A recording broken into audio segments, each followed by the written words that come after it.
All right, welcome everybody to our November monthly murmuration. Today we're going to be talking about newsletters. So I think if I haven't met you, my name is Erin Postumus. I'm the Partnerships and Projects Manager here at the National Phenology Network.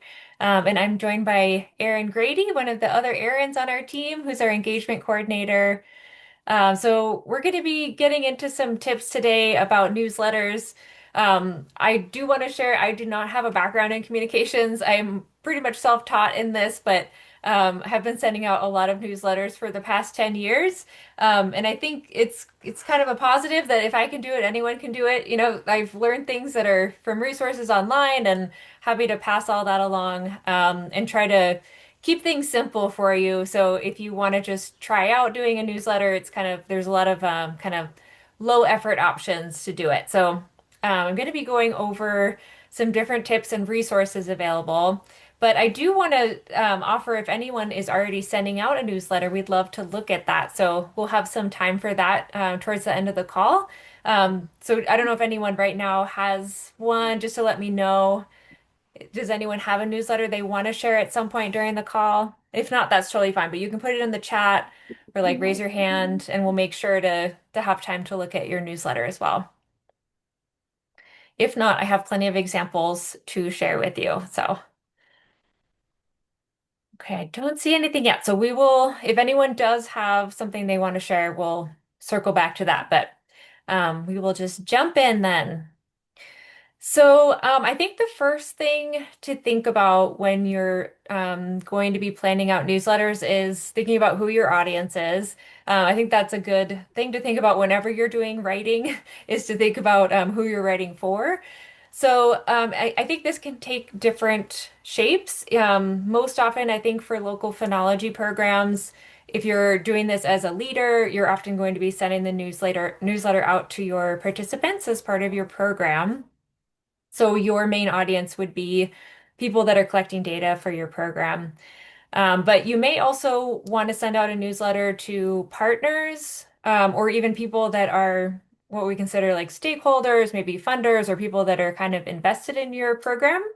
And if you have both of those, you'll kind of want to make sure that you're putting in content that is of interest to everybody. So I think it's simplest if you have, a single audience, but you can do multiple audiences. The way that we've handled it here at the NPN is we actually send out multiple different newsletters to our different audiences. So I think the first thing I'll share is just kind of that setup that we have. So let me go ahead and pull that up. And many of you are probably already on our newsletter list, but we send out three regular newsletters, and that includes our researcher newsletter called the Leaflet. That is actually sent out by our director, Teresa Crimmins. This goes out quarterly, so it's kind of seasonal in nature.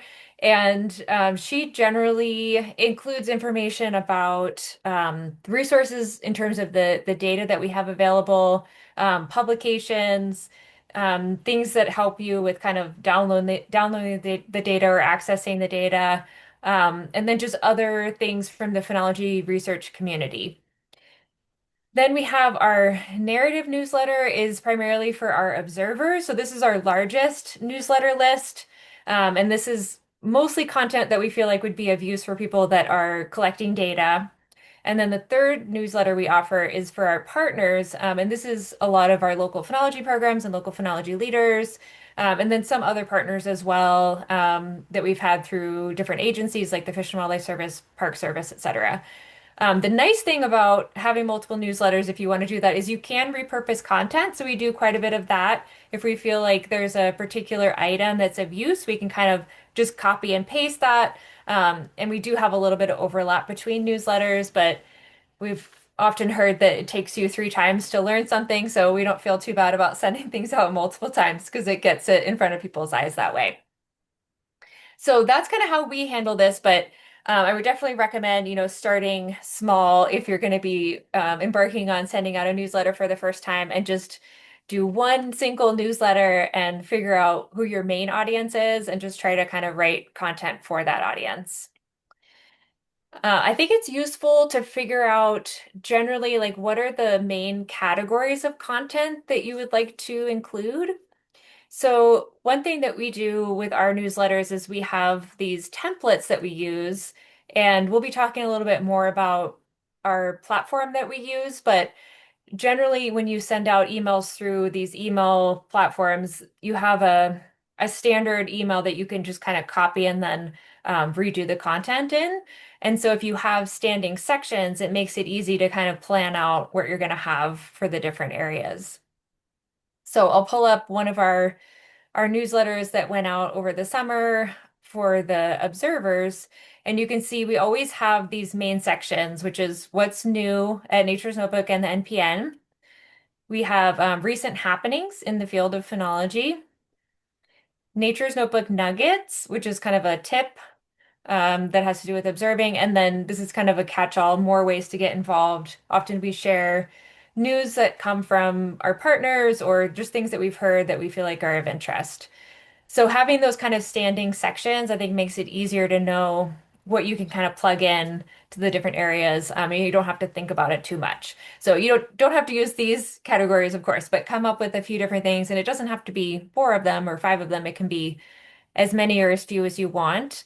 And I think that'll be easier to kind of guide your newsletter writing.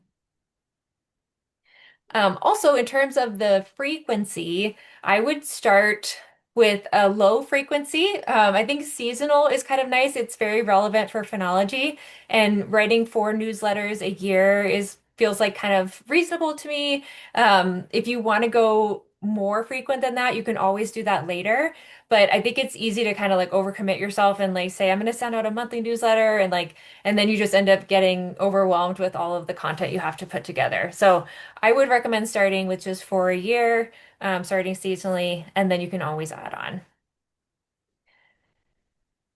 Any questions so far or thoughts that anyone has? I have a document that I'm using as kind of like an outline for this call, and I will share that with you all as kind of like my notes that has a bunch of links on it. So I will be sharing that too. So if you don't want to be taking a lot of notes, you don't need to do that. Carl shared in the chat, not exactly a newsletter, but I have an occasional personal blog. Oh, thanks for sharing that.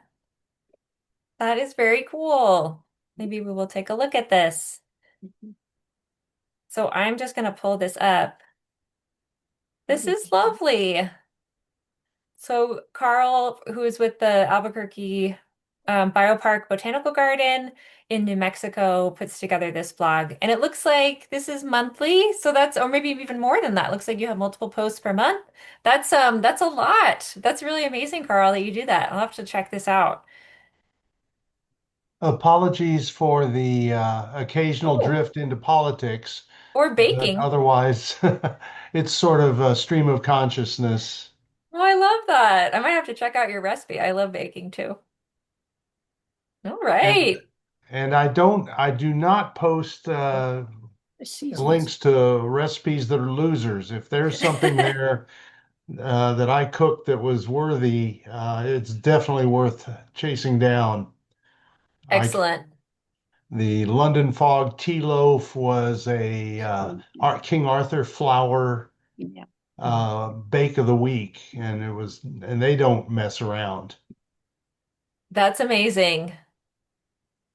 I have used several of their recipes as well. I'll definitely check that out. Thanks for sharing this. This is great. And you've been doing this for a long time. I had a few breaks, but by and large, one year, 2021, I tried to do a post every day. Wow. That took a lot of effort. Yep, yep. And I like how you have it's kind of like a forum on here too. Is this a free website?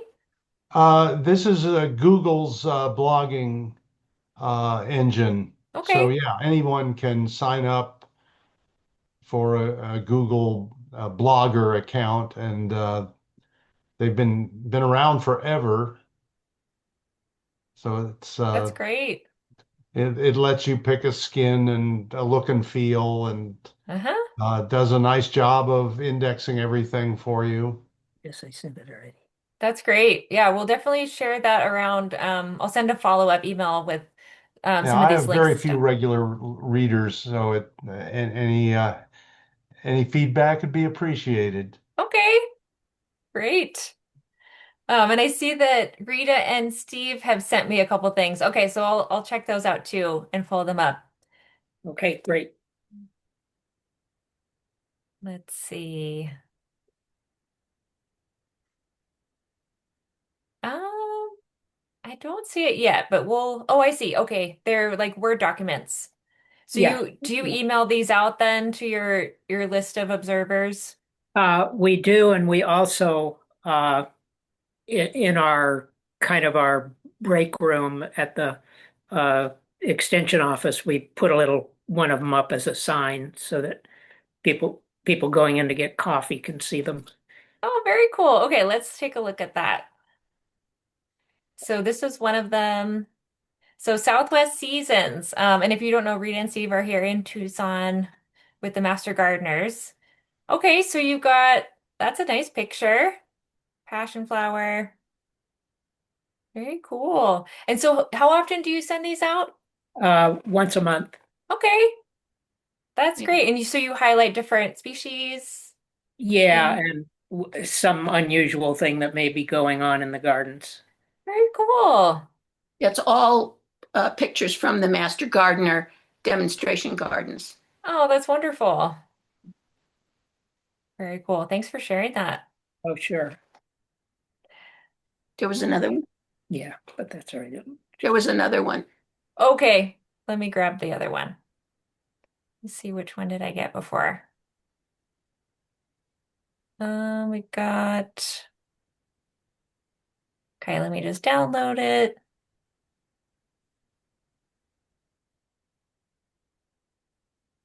Okay, so this one is, oh, desert willows. Lovely. They're so pretty. I love how they have different colors too. We have a dark magenta one. Ah, uh-huh. Really nice. Thank you for sharing that. Oh, sure. So it's one page, Yeah, I like that. You keep it simple. You don't have to write something that's super long if you don't need to. but it goes out to a lot of people. I think there's a couple of hundred Master Gardeners. Wow. And Celeste, who's the head supervising person, we send her, um, the month's offering, and she sends it out through her bulk email to all of the members. So it's kind of get some nice comments back about it. Yeah, that's great. And I like how you repurpose it and you post it like a physical copy as well. And we'll get Right. into repurposing content too. So the next thing I wanted to talk about is how can you make your life simple by doing planning ahead of time? So for me, when I first started writing newsletters, I think the most difficult thing was getting to the point when like I had to send out a newsletter next week, and then you have to figure out, oh, what's all the content that I'm going to put in here, and you do a lot of looking at the emails you've gotten, other newsletters you've gotten, you like look up stuff online, you try to remember like what was that thing that was really great that I wanted to share, and I realized that there's an easier way, and I actually learned quite a bit from a particular resource called the Kiwi Nonprofiting Marketing website. So we'll talk about that. There's a woman, Kiwi Leroux Miller, who's put together a lot of really great content. And that's where I first learned about the idea of editorial calendars. So I don't know if anyone's ever heard of those, but basically it's a way to keep track of all of the cool stuff that you hear about. And so then when you get to the point where you're ready to write your newsletter, you can just plug everything in and it's super easy. So we have a couple different ways that we kind of keep track of this stuff. I'm going to show you the two resources that we use, but there's definitely lots of different ways to set this up. So and by we, I mean mostly myself and Mackenzie, our student who writes a lot of our campaign newsletters. We keep track of information in Google spreadsheets. So it's very rustic looking, but it's functional. So this is what we call our communications calendar. And this is just like a very high level, like here's the weeks of the year for 2005.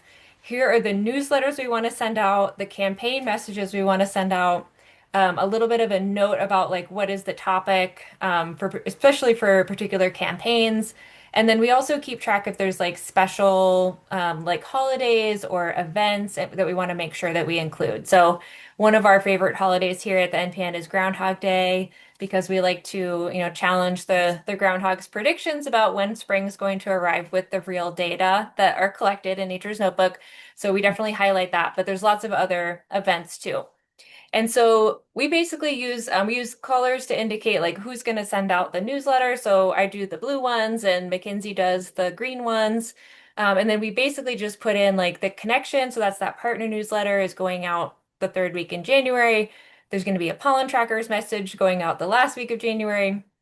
And we kind of put in all the different messages here. And as we go, we just use the strike through on the text to say we've done that one and it's finished. And then you can see some of the notes here that Mackenzie's put about like for those of you that receive some of our campaign messages, we'll want to make sure we highlight, monarch and milkweed activity or start watching for fruiting in your Quercus quest. So just different notes to remind us about what we want to talk about. So that's super high level. And then for the newsletters, I actually keep another editorial calendar for my actual content. And so this one here is what I use for the partner newsletter. And I just do the partner newsletter and the observer newsletter. And so we have a couple other tabs on here that we used to use. We don't really use these much anymore. But this one is really helpful for me. So I have, if you remember the categories that I showed you, the what's new at Nature's Notebook, recent happenings, the categories are here as columns, and then the time frames of we send this every other month are here on the left, and so each row is one newsletter that's going to go out, and then over the course of that 2 months, I basically just add in here if I have an idea, I like get an email from someone, maybe I get a chat from our director, like, hey, look at this really cool article that features one of our local phenology programs. I don't even think about it. I plug it right in here for the next newsletter. And then when I come in here, it's all in here. All those notes are here. And so I can just remember what I was going to say and then plug in the content. And I just put a really brief note, as you can see, like, so the newsletter that just went out this morning that hopefully most of you received was this one here. And so I have notes about, what's new, what are we going to highlight for the recent happenings, the special section for local phenology leaders, and just basically the different blocks that I'm going to have in that newsletter. You could use this with even more detail and put in, the actual content that you want to include. So for some of these, I'll have a link. We'll say I want to highlight this when Amanda Wanless from Indiana Phenology was on Wish TV. I put the link in here so it's easy to grab that. You could also, if you wanted to, like write up a short blurb and have that included too. So you could just copy and paste that in your newsletter. I kind of like to just write those when I'm putting the newsletter together, but at least I know like these are the topics I'm going to include in the links, and that just makes it so much easier for me to put together the newsletter. So lots of ways to do this, and I wanted to show you, here's another, I just looked up editorial calendars. So this is another way you can set it up where it's even more columns, and you might include like who's responsible for writing that thing. You could include, more details about what you're going to include in your post. So there's a lot of different ways to put together the editorial calendar, but the main thing is just have a way where you can keep track of the content that you're going to include in your newsletter and the timing, and at least a link so you don't have to like track that link back down if it's an external website or a resource or something you want to share. So any questions about that, editorial calendars? You can also do this for social media. We used to have, I think you could see in that calendar I shared different tabs for things like Facebook and back when we were on Twitter. But I think it's just easier for us now to just use the newsletters as our main content, and then Mackenzie will just repurpose and share things out on social media from there. So we just kind of do that a little more casually instead of planning out our social media strategy. But I think if we had a dedicated social media person, we might do more of that kind of like scheduling and planning. But we focus mostly on the newsletters and then just kind of repurpose from there.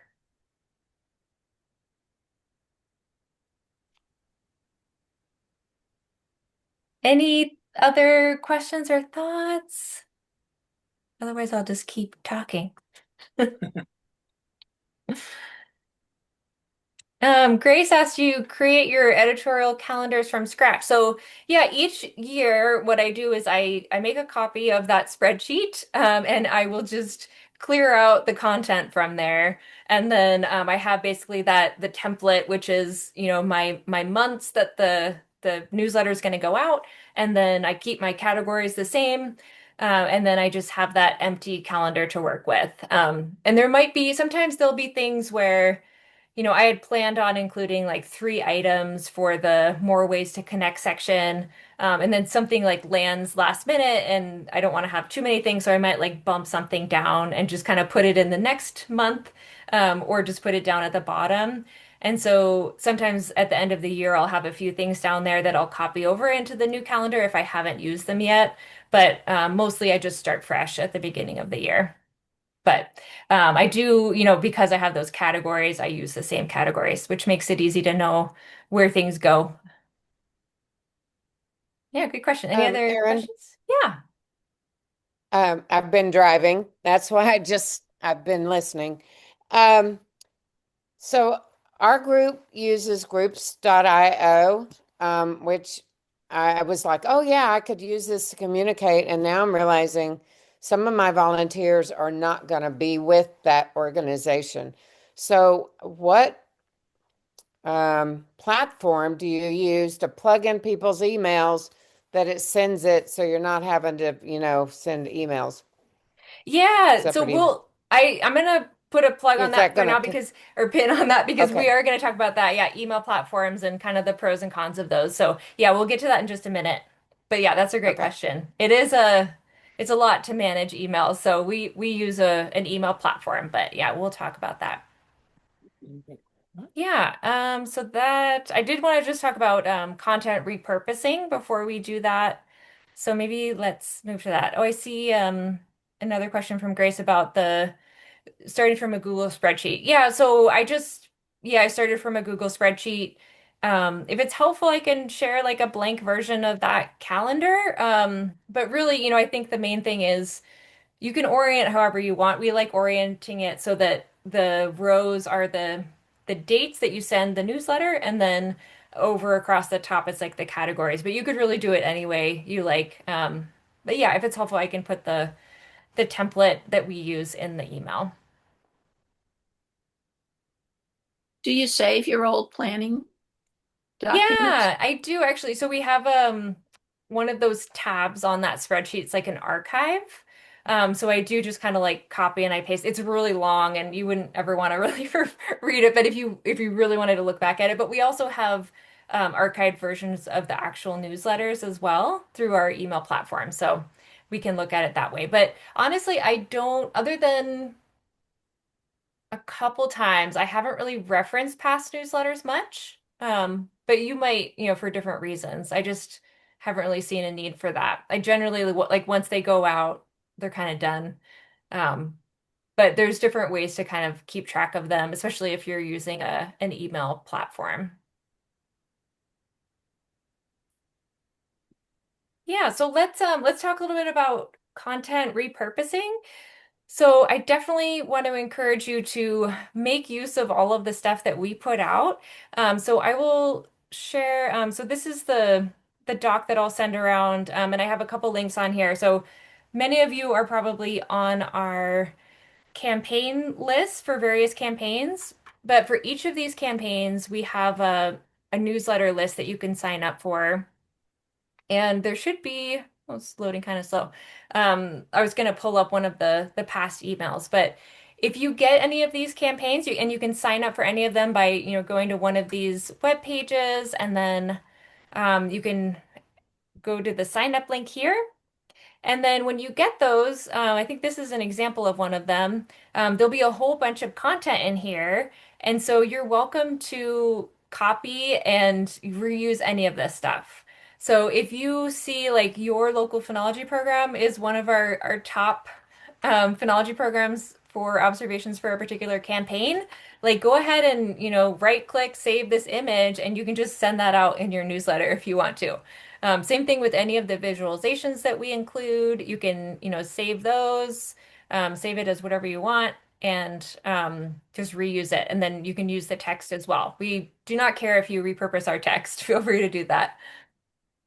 There's lots of different calendars in here, and Mackenzie spends quite a bit of time putting these together. So we'd love it if you all use them and repurpose content from them.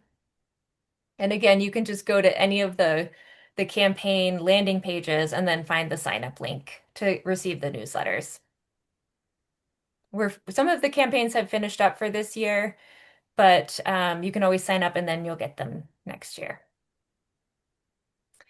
Also, hopefully you all know about the publication summaries that we do. Our research scientist, Erin Zylstra, has been putting these together for about the last year.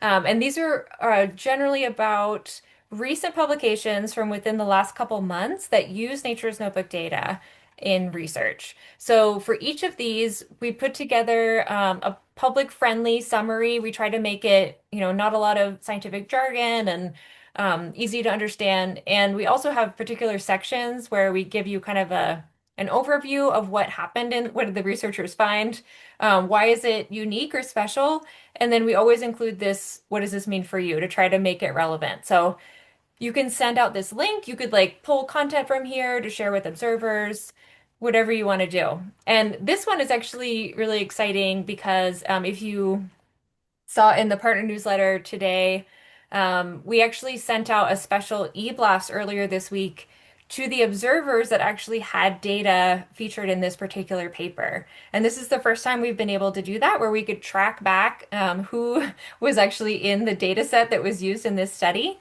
So if you got an email earlier this week, and it's mostly people in the Eastern US, then it was because you had data or a site that was featured in this study. And we're hoping to do more of that going forward. So that's another way you can share back. You could, use that content, repurpose that content in your own newsletters. We also have our FAQ page can be really useful. So if you were kind of not sure about what content should I put in my newsletter, you could just have like a featured FAQ for one of your categories and just pick out something from here that you feel like is of interest or useful. Maybe it's, about patch monitoring. And so you could look at this and just copy and paste this content here and put it right in your newsletter. And you can search for different things here. You can look at the different categories, like how do I pick individual plants, and pull whatever FAQ is of interest to you and your observers. We also have these special Nature's Notebook nuggets. So these were put together a number of years ago by the botanist who was on our staff at the time, Patty Girton. And she put together some really lovely, kind of like a blog post on different topics. And we actually feature these in our Nature's Notebook Observer newsletter every other month. So we just had one in our newsletter that went out last month. And so if you want to highlight one of these, you can check out the content. And they're pretty long. A lot of them have a lot of different graphics and help materials and things. So that's another resource that you're welcome to use. We're not producing these right now. These are there's a set of them that are out there, but in the future, we might get back to doing stuff like that. So any questions about that content, or is there any other content that you all have noticed that you feel like you might repurpose?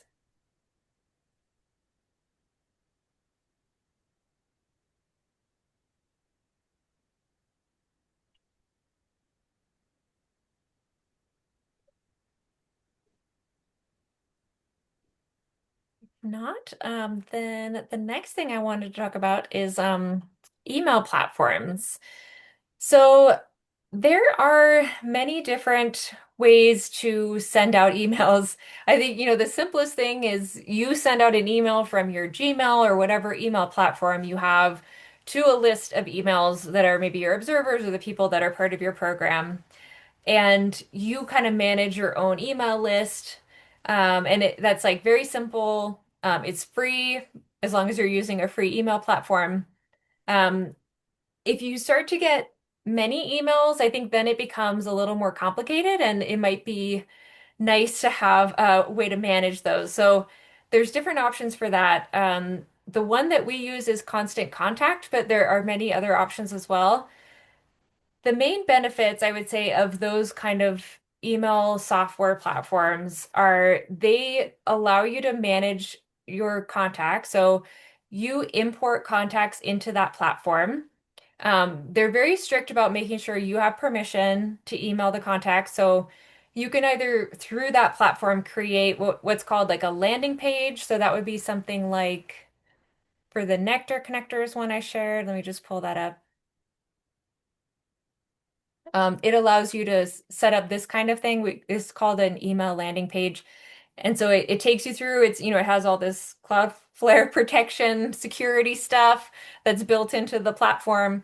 And then it gives you an opportunity for people to sign up for your newsletter. So the nice thing about this is, people put in their contact info, and then by signing up, they're consenting to receive marketing emails. So it kind of takes care of that permissions issue. You can also import emails directly into this software, but it'll ask you like, are you sure you have permission from the contacts to send them emails? And you have to say yes. But this just makes it easier for people to kind of opt in to your messaging. So that's nice to have that option. And then the other nice thing about that is if people decide they don't want to get your emails anymore, you don't have to get an email from them saying like, can you take me off this list? And then you don't have to remember like, wait, who is I supposed to take off the list? And like, how do I manage the list of people that actually want to receive this? There's an unsubscribe option at the bottom of every email that comes from this platform. So people can just take themselves off and then they can say like, I don't want to get any more emails from this organization. So that makes that easy. It also is nice because it gives you templates. So the ones that I showed you where we have the categories, those we set up and then we can just reuse those each time we send out a newsletter and make a copy, update the content. And then that's really easy. You don't have to design the newsletter each time. So that's one option.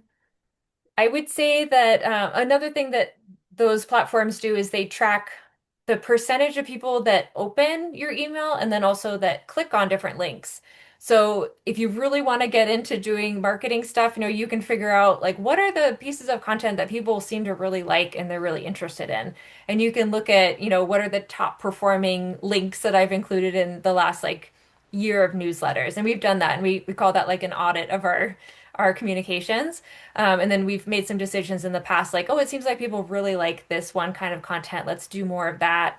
Or people aren't really ever clicking on this thing. So I'm just going to get rid of that and not take up space in my newsletter and not have to put together that content. So it is nice to like, get more information on what people like about your newsletters and be able to see all of that.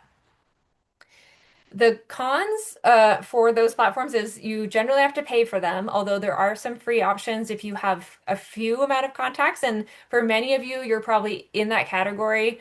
Um, and it also is kind of inconvenient sometimes because they might change their setup. We've had times where you log into the Constant Contact platform and it looks totally different and you have to find your way around again. They've also changed settings in the past where it actually we had to like redesign the way we did some of our notifications. So you're not always in control of, the platform itself. So that can be a drawback as well.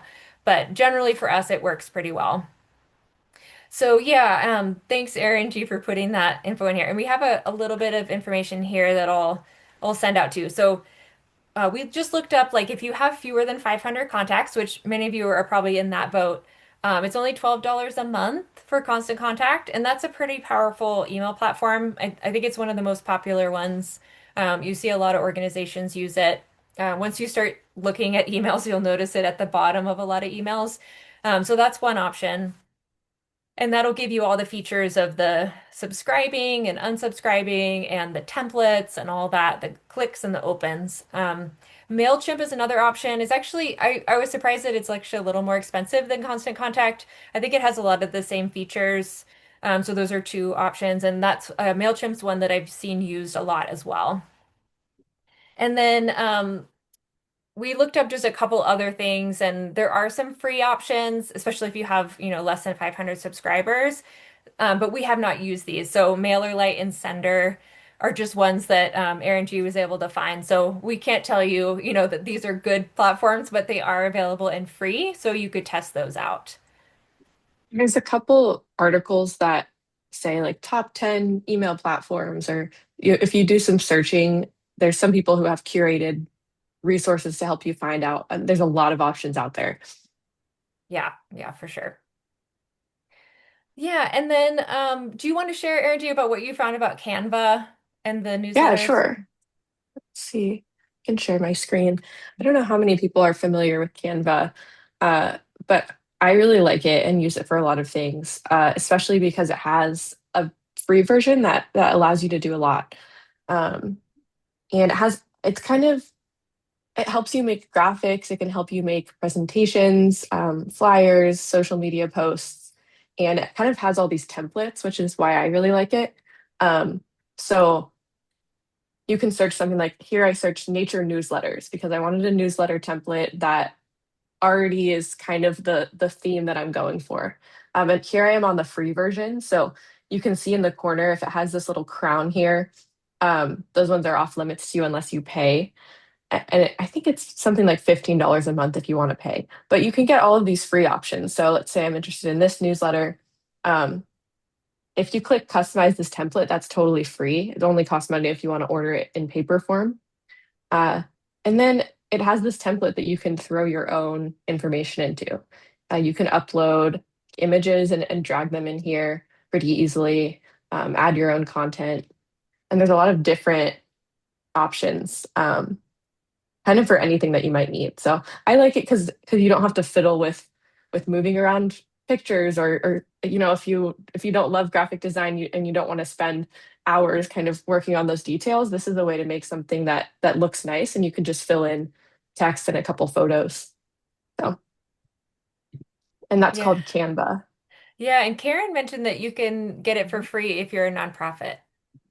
How do Oh, you spell nice. Pro How do you spell the name? Canva, it's Canva. I put the link in the chat too. Yeah, and we'll send out the link in the follow-up email. And you also get it for free if you're a K through 12 educator. Mhm. But this version that I'm showing is completely free for anybody. Uh, you just get the free pro version if you're a nonprofit or an educator. And so just to note, like the Canva interface here, this platform is not an email sender. So this would be a way to create like a PDF that you could download and then send out in a regular email, right? I don't think there's a way Mhm. to manage Right, any sort of contacts here. But this is a right. nice way to do like a make a pretty PDF that is a templated thing that you can always reuse. And so it makes it kind of standard for your email to look similar each month or season. So They have these things called elements, and you can search for like if you want a graphic of a tree. Um, Again, most of these are going to be on the pro version, but like here's an example of one that's free, and you can move this tree around and put it somewhere on your newsletter if you want. Or you can search for like a flower. It's kind of a nice way to just get some of these pretty easy graphics, and make it look a little bit nicer. yeah, there's a little bit of a learning curve with it. It's if you've used PowerPoint, it's like quite different than PowerPoint, but once you get used to it, it's a pretty intuitive platform to use. Takes a little bit. And so if you don't want to go with the email sender software, you can just use, your Gmail. And we talked about, you can just have your list. There's also a way to have like, I think they're called labels in your contacts. So if you want to kind of like keep track of the list of people you want to send to in a little bit easier way than like copying the list of emails you sent last month. You can set them up if you go into if people use Gmail, you would go into your contacts and then you can kind of assign a label, say like newsletter for each of those contacts. And then when you create your email, you just, instead of sending to a particular email, you type in newsletter and it'll give you like your group of contacts that you can then send to. And then you can manage people that way. So if someone says like take me off the list, you go into your contacts and remove the label from them. So it's a little bit easier to manage than just doing it like month by month and like copy pasting. And it Yeah. might work differently for other email platforms, but Yeah. I have to say it's very easy, and I'm not handy at this kind of stuff, but the figuring easily, it's very intuitive and easy to use. So I hope labels or the groups, hmm, are you talking about the labels in making a Gmail? group, Okay, cool. making The an group of email group contacts. that you just Nice. name it, like it's Phenology Committee. Click Uh-huh. that, and all those 17 people pop right into the two. Yeah. That's great. So yeah, and the nice thing about doing it that way is you don't have to pay for an email platform and you can use Canva for free to make a nice PDF and then drop that into your email as your newsletter. So that's a nice easy option. Okay, so a couple other things I wanted to share. So I mentioned this Kiwi nonprofit marketing. We've been using this for years. This is an amazing resource. She has a bunch of free stuff on here, but you can also, if you like really want to get into communications and marketing, you can pay for like an annual pass. And she has a lot of free webinars, but there's a ton of details in here about all sorts of aspects of communication. And it's targeted to nonprofits, but I think it's useful for anyone who's doing their own communications, but you can take some time and explore this. There's like a lot of great options for like, how do I create a newsletter ideas. You can sign up for their communications and they'll even give you like ideas for like stuff to share about this month based on some of those like holidays, like today is whatever bat day or whatever it might be, to give you content ideas. And there's free webinars and stuff on here too. So this is where we learned about editorial calendars, but there's a lot of great tips and they stay really current too. So they'll let you know, like, the kind of emails where you like pack in so much detail is kind of old. Try to do newsletters that are really clean looking, that have only like a couple lines of text in a block, with pictures that are all aligned on the same side of the page. So they're very specific about kind of the best practices for sending out newsletters. Could you tell us the name of that again? Yeah, I put it in the chat. So it's called the Nonprofit Marketing Guide, and it's run by this woman whose name is Kiwi, Kivi. But yeah, we'll put this in the follow-up email too. Okay. Nonprofit marketing. And then we talked about Canva. So as Aaron G mentioned, Canva has a lot of great images and stuff and graphics in there that are just right there, so you don't even have to worry about it. And I think someone had asked about importing. You can import your own photos in there as well. And it'll store them for you, so then you can like quickly reference and reuse them later. And I also want to highlight some other sources for free photos. So if you have not heard of our Smug Mug, it's really exciting because we have recently had a lot of new contributions. So let me show you what the site looks like when you open it as a someone who's not an administrator. So this is the USA-NPN photo gallery. And the two that are the most useful for you are the plant phenofaces gallery and the animal phenofaces gallery. And these are all photos that are free to use as long as it's for, educational purposes. And we've had a couple individuals, Dulcie Lima from the Morton Arboretum, and our someone who works on our Time to Restore project, Gina Lloyd in Louisiana, who have put in hundreds of photos over the past few months, and Kent Jagger as well, who is also affiliated with the Morton Arboretum. And there's some amazing photos in here. So the most important thing here, you're welcome to use any of them, but make sure you credit the photographer. So all these photos are under Creative Commons. And it's definitely best practices to, make sure you're okay to use photos. And you'll want to include the photographer. So you can see on here the name of the species and then Dulcie is the photographer. So if you use any of these, just make sure you give proper credit. The nice thing about these photos too in the Smug Mug is they have phenophases on them because it's the phenophase gallery. So it'll tell you which phenophase is featured in the photo. And we don't have every single species in here yet, but we are working on this is part of our app revamp project too, where we're trying to get photos for all different species. So we have quite a few on here, as you'll see. So you're welcome to use those. And if you have species photos that are not listed in here, that are these really good quality, like very close up macro photos, please reach out because we would love to get your photos. Another resource is this website called Unsplash, which has photos that are in the public domain. So they aren't very technical photos, and you can't often find like species specific photos. But if you wanted to have like, I don't know, like someone who's at a computer or something to do with a computer, you can grab any of these photos that are there. So kind of like with Canva, there's a plus if it's the paid version, but there's a lot of free images. So if you want kind of a generic photo to go along with your newsletter, you can use any of these. And these are actually in the public domain, so you don't have to credit the photographer. So if you need an image that's on like a flyer or something like that, it's nice to not have to put a photo credit.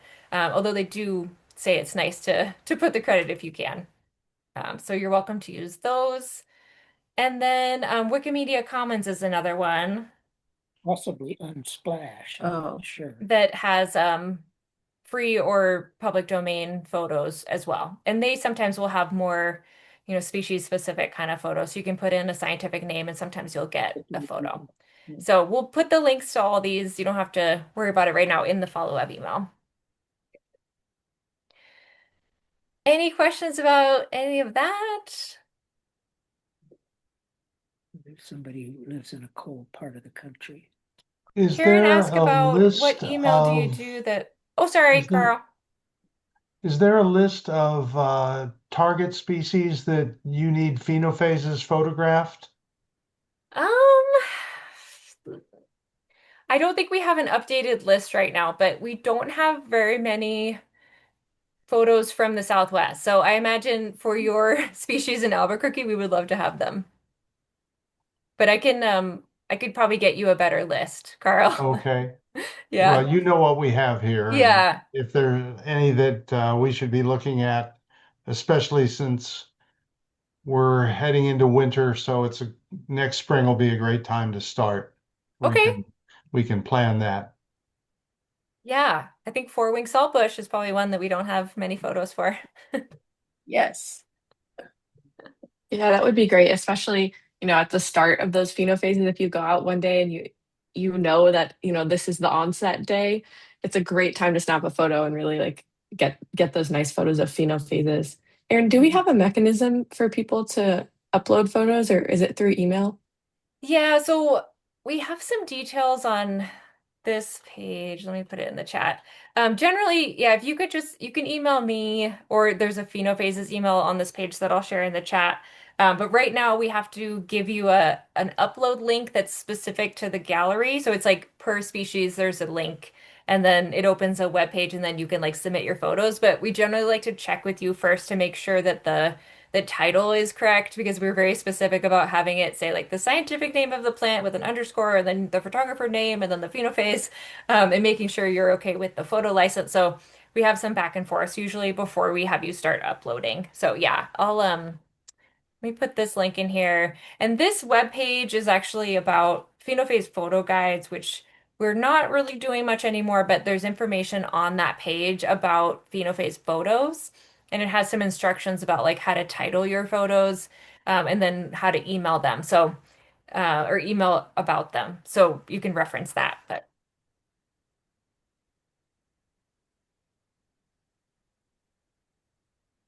cool. And then I think Karen had asked about for Rita and Steve, which email do you use that has those groups? Is that a Gmail? Gmail, yeah. Okay. All Hey, right. So Karen, did you have a question? I was just going to say it took me a little while to find the right spot to go to and click, but it turned out to be quite easy. great. Yeah. And we can include some details about that in the follow-up too, about going to your contacts to assign the groupings. So I wanted to share a couple examples of newsletters, and if anyone has anything else that you want to share from your own programs, we can definitely look at that too. I wanted to highlight this newsletter from the folks at the McDowell Sonoran Conservancy. So this is a newsletter they send out that is a PDF that is sent out through probably a Gmail account. It's quite long and detailed, but it has a lot of great information. So it's a lot of details about usually a particular species. And so this one you can see is focused on ocotillos, and they have lots of photos up close. And actually also some cactus as well, so multiple species. But and then they also have information about some events. And the other thing that I really liked about this one is they highlight new observers, and then they also highlight like who are the trainers of those observers. So I think that can be a really nice thing to do, is to mention people who are either, brand new to the program, or maybe you highlight people who have been especially active. I think it's nice to kind of call out observers and highlight different people in the newsletters that you send out. So there's a lot of detail in here, um, but it's packed and very useful for their observers. I also really like this newsletter. So this is from Washington Square Park in New York City, and it's the Washington Square Park Eco Projects, and they actually do a lot of different types of events for the public, and I really like how they feature the different events that are coming up, and I think it's a really nice way to kind of encourage your observers to like get interested in other stuff that are kind of maybe a little more peripheral to phenology, but things that your observers might be interested in. So they have different tours and things. And then they also do this really great drawing activity called Tree Wonder, where they invite people to all take part in drawing or sketching out different plants, and they kind of feature different plants in different times. So this is a really nice one for kind of featuring what's going on there with different activities. And then I like the Oregon Season Trackers message because they are really great at repurposing content. So this is another MailChimp newsletter, and they have a short note here kind of about what's going on right now from their local phenology leader. And then this is stuff that they've just repurposed from our newsletter. So we've been pushing to get people on our participant pool for our new Nature's Notebook app. They also have some other resources in here. Where did I see them? Like the Phenology Week webinars. So they try to, put in links that we've sent out, and also share different resources and things that they probably have heard about, from other newsletters, and they plug those in here. So it's not just the phenology stuff. They also participate in CoCoBRAs, the rain and snow monitoring network. So they have a lot of different stuff that they talk about in here. And then you can, again, the campaigns can be another resource for like looking at different examples of newsletters. And then we also have, as part of our Time to Restore project that some of you have probably heard about, if you scroll down the website here, we have a little bit of an archive here of the newsletters that we sent out for that project. And I wanted to highlight them because we do a Plant of the Month feature, where we have a lot of details on how you would observe this species, and examples of, for this photo, what would you say?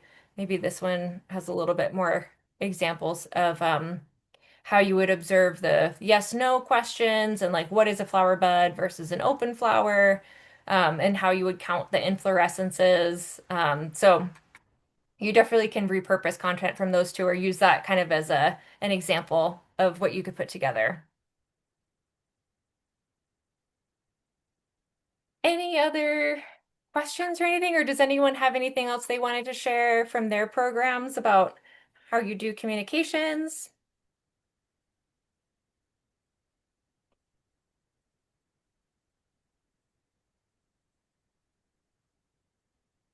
We will send out a follow-up with all this. I know there's a lot of links and stuff that we shared, but we will send those out probably later today.